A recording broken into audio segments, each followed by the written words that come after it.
चही 15 फाग्रब आंगांगना सुजाम अचौबा excavator machine थोबा हाबसिदि Alaiba वानते मयाम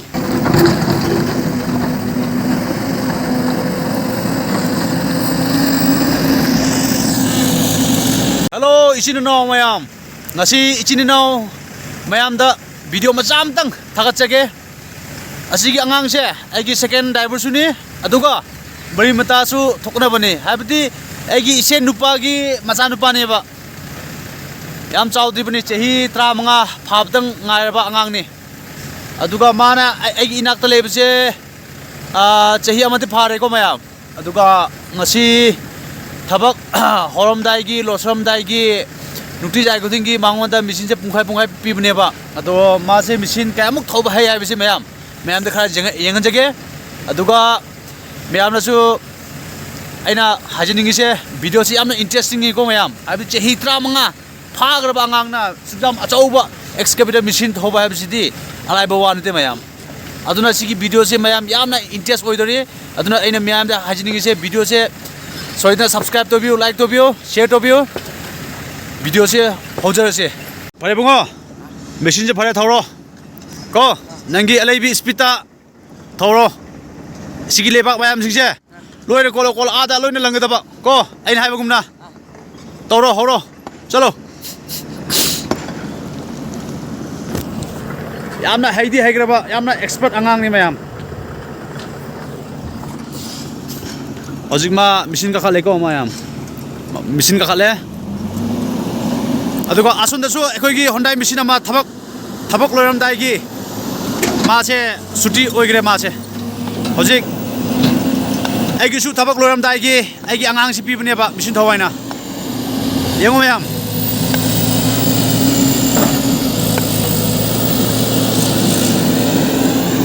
खा enjoy तोसि ma'am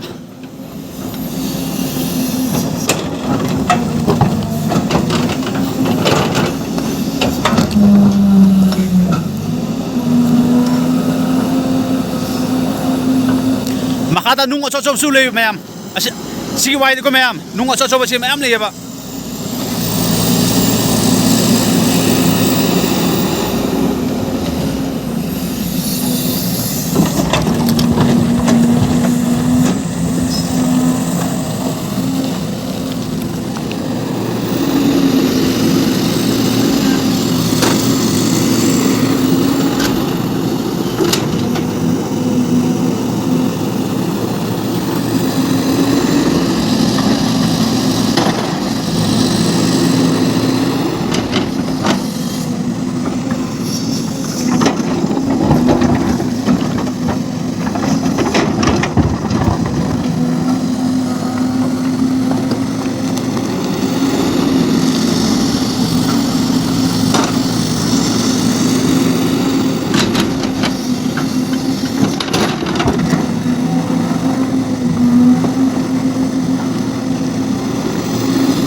rock breaker kaptun le ko मैम Honda machine rock breaker kaptun le mana eki mana ba khobni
ꯌꯦꯡꯉꯣ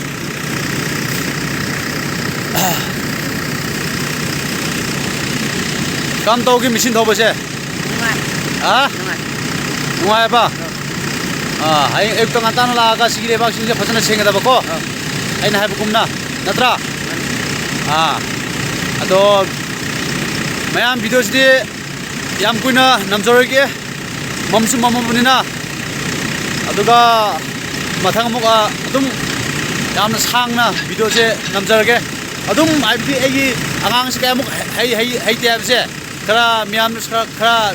command ꯍꯥꯏꯕꯤꯌꯣꯕꯀꯣ खरा comment हाइबियो सिगा आंगा सिगा मुक मिसिन थोबा हैते आइदो कमेंट खरा हाइबियो अदुगा मा पाना उरदि याम नुंगायनि मिटगी पितारानि